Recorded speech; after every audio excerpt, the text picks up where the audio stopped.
Ang mabuting Katoliko ay mabuting mamamayan.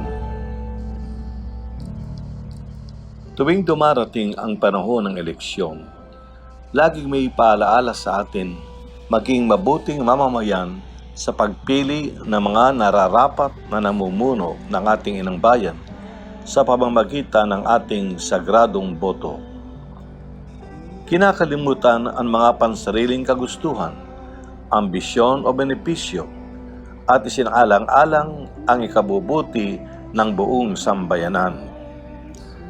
Lubos ang kahalagahan ng pagpili na ito, kaya ang ating inang simbahan ay nananawagan sa lahat ng mamamayan na huwag ipagwalang bahala ang demokratikong gawain na ito, kundi pagyamanin at bigyan ukol na pansin dahil dito nakasalalay ang kararatnan ng ating bayan sa mga darating na taon.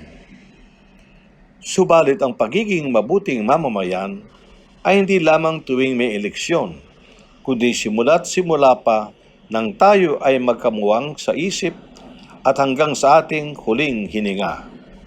Dahil dito, ang Arkidiocese ng Cáceres ay nagsasagawa ng serye na mga pangangaral at paalaala upang makatulong sa makatotoong pag-unlad ng ating inang bayang Pilipinas. Tayo'y gagabayan sa lakarin at hangaring ito ng pangunahing prinsipyo na ang mabuting Katoliko ay mabuting mamamayan.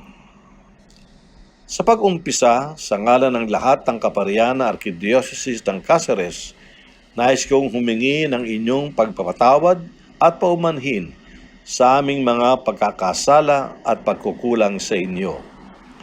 Nakakalungkot na mayroon sa ating hanay, pari man o laiko, datapwat nag-aral pa sa mga Katolikong pamantasan at paaralan, ay siya pang hindi tuwid, mga abuso o mamamatay tao, mandarambong o magnanakaw, kidnapper o holdupper, mandaraya o may gawaing hindi kanais-nais.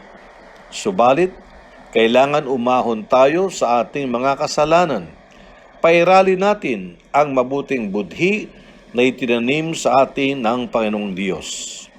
Gamitin natin ang ating natutunan sa ating mga pagkakamali upang makagawa ng mabuti at makatulong sa lahat na makaahon sa ating kalagayan ngayon. Magkaisa tayo sa lakarin at hangaring ito. Ipaglaban natin ang nararapat para sa ating inang bayang Pilipinas. Naway paliwanagan at patatagin tayo ng banal na Espiritu Santo. Gabayan ni Inang Peña Francia at Amang San Jose sa pamamagitan ni Jesus, ang ating Panginoon. Amen.